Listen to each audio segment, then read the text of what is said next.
pencegahan ini keren, seksi, betul itu. Melakukan pencegahan ini ya saya mau banget lah. Konstitusinya harus dirubah, aturannya harus disederhanakan, dimulai dari diri sendiri.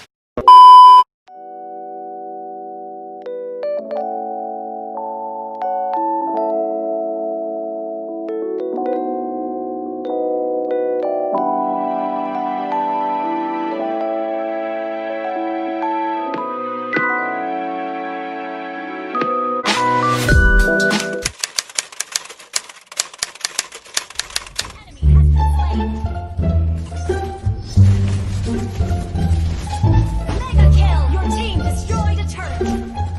Double kill!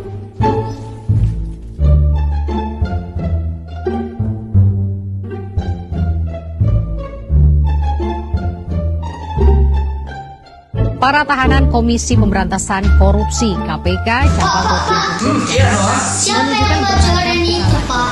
Oh, yang baju orange itu adalah tahanan KPK mencuri uang rakyat. Apa tuh KPK, Pak? Jadi KPK itu adalah lembaga yang dibentuk oleh pemerintah yang tujuannya untuk menangkap mereka yang melakukan tindakan korupsi. Apa itu korupsi, Pak? Korupsi itu adalah tindakan mengambil uang yang bukan miliknya. Nah, jadi mereka ini mengambil uang rakyat. Oh, jadi nanti kalau mencuri ditangkap KPK ya? Ya jelas dong, namanya juga mereka mencuri. Misalkan di Nuwani, ya mencuri, pasti nanti ditangkap sama yang lain. Mereka pasti ditangkap sama KPK. Tapi ngomong-ngomong, pertanyaan Noah banyak sekali. Ya banyak lah, Pak. Namanya mau pintar.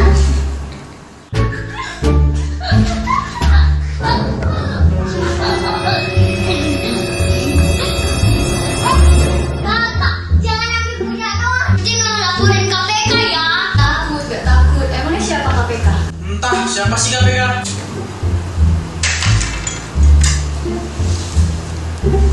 Aduh, serius banget nih ngomongin korupsi lah, KPK.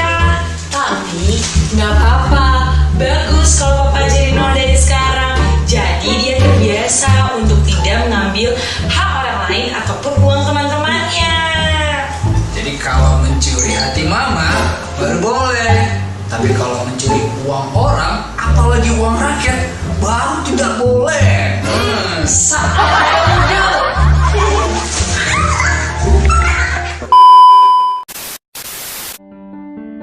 Indonesia, negeri kita tercinta ini tengah bergerak maju, menghadapi berbagai tantangan di tingkat regional maupun global. Perekonomian dan pembangunan terus dipicu. Namun permasalahan korupsi masih menjangkiti negeri ini. Para penyelenggara negara di ibu kota masih terus tergoda dengan harta.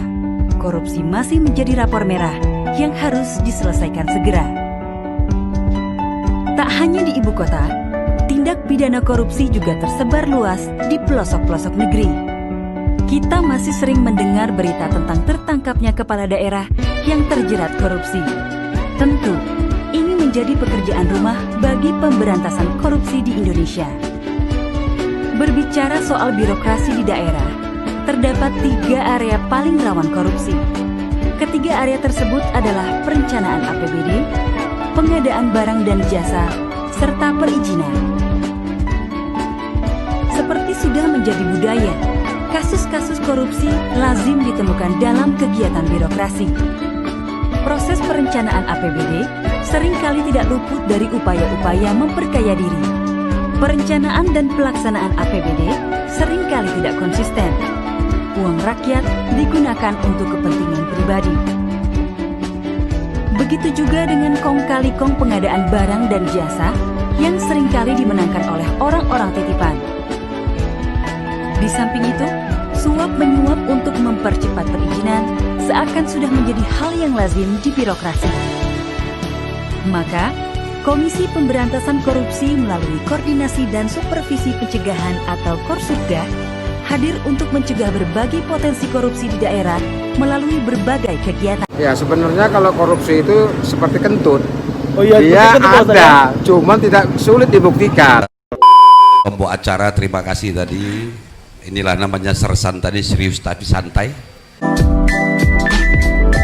Hari ini saya ajak untuk konsisten, saudara-saudara semua, tanpa korupsi di Indonesia, niscaya bangsa negeri akan sejahtera. Setuju?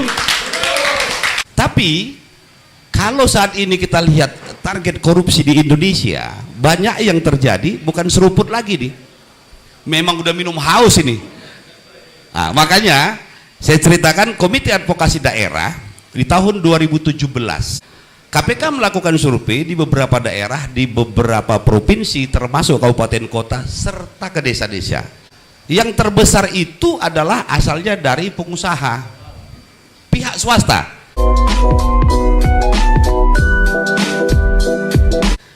Maka waktu itu KPK, Komisi Pemberantasan Korupsi, istilahnya berdiskusi dengan Kadin, Kamar Dagang dan Industri. Banyak terjadi korupsi itu, selain beliau pelaku, tapi juga korban. Korban daripada permainan dan alam yang di lingkup itu berputar. Maka dibuat survei. Satu-satunya adalah membuat pencegahan dari tingkat swasta. Dari mana itu? Maka muncullah Komite Advokasi Daerah. Dan akhirnya tahun 2020 bulan April, alhamdulillah Pak Edi Rahmayadi selaku gubernur menandatangani surat keputusan nomor 188 dan dilantik dikukuhkan, yaitu pada tanggal 27 Agustus 2020. Jadi perlu Bapak Ibu ketahui bahwa di Komite Advokasi Daerah ini selain pengusaha, ada praktisi hukum, ada akademisi, ada pemerintah. Pemerintah dari mana? Dari dinas-dinas. Cegah dari awal atau lebih dini agar tidak terjadi korupsi. Kenapa? Korupsi ini sebenarnya ini apa ya? Boleh dikatakan itu bukan keinginan, hanya kesempatan. Ini untuk mengajak. Karena tugas dari pencegahan ini adalah dari kita untuk kita. Jadi kami juga berharap, kami juga akan berupaya akan menghubungi beberapa tokoh-tokoh Sumatera Utara. Dalam kesempatan ini kami sampaikan juga program kita dengan Pak Sekretaris dengan rekan-rekan KAD untuk meminta ambasador. Ini sudah ada milenial nih. Bahwa korupsi, pencegahan korupsi itu bukanlah tugas pemerintah, bukanlah tugas KPK, bukan tugas daripada penegak hukum, tapi adalah tugas kita bersama. Itulah untuk menunjukkan cinta kita kepada negara. Mungkin itu yang mungkin bisa saya sampaikan sementara dulu. Terima kasih. Saya lihat menjadi korban banyak adalah dunia usaha. Kenapa? Perlulah suatu kepastian hukum tentang korupsi. Sehingga jangan membuat istilah korupsi ini, jangan membuat para pengusaha itu galau. Kita juga mau membuat regenerasi terhadap dunia usaha ini kepada kaum-kaum milenial ini. Harus diciptakan entrepreneur, kan gitu. Jadi harus diciptakan wira swasta untuk mengurangi pengangguran. Kemudian juga bagaimana KAD saya mengimbau menjadi salah satu pelaku dalam pencegahan itu, tapi bisa sebagai komunikator dengan pemerintah. Antara dunia usaha dengan pemerintah, antara dunia usaha dengan penegak hukum, antara dunia usaha dengan legislatif. Di seluruh dunia ini bahwa aktivitas pemerintah yang dianggap paling rentan terhadap korupsi adalah pengadaan barang dan jasa. Ada 3 pelanggaran yang telah terjadi. Satu, ada korupsi di atas sejak dia cakap-cakap mengenai persetujuan APBN dan APD. Di sana sudah terjadi corruption itu. Sudah terjadi. Lalu kemudian kedua, sejak dia sudah anggaran disetujui, maka dia menjadi konsumsi ranah publiknya, dia sudah menyangkut ilmu HAN tadi, hukum administrasi negara. Korupsi ini bukan di masa milenial terjadi. Di masa Kepres 84 dia sudah mengkhawatirkan bahwa korupsi ini akan bisa menghancurkan tatanan bermasyarakat dan bisa menghancurkan sebuah negara. Kita cerita pencegahan ini cerita teladan.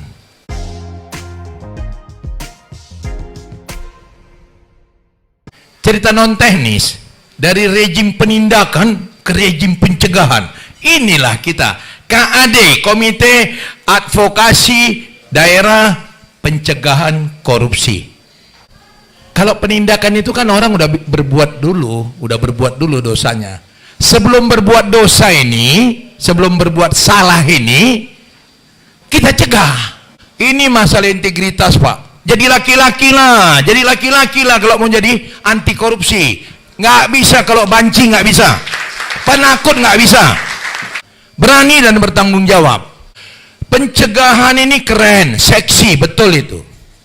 Tapi tanpa teladan omong kosong. Dunia kontraktor ini sudah tidak menjanjikan apa-apa sebenarnya. Saya nggak tahu ya apakah ini karena masalah sistem. Tapi kembali kepada apapun peraturan yang dibuat pemerintah mulai dari pusat sampai ke daerah, ya saya pikir-pikir memang ya kembali kepada manusianya juga. Kita yang melaksanakan pekerjaan ini jangan hanya termotivasi karena keuntungan, tetapi kita juga harus melihat kalau kita sudah berani maju, artinya kita harus berani menyelesaikan dan bertanggung jawab. Jadi ya kita sebagai orang yang duduk di KAD, ya marilah kita bahu-membahu. Kita jadikan Sumatera Utara ini sebagai percontohan juga.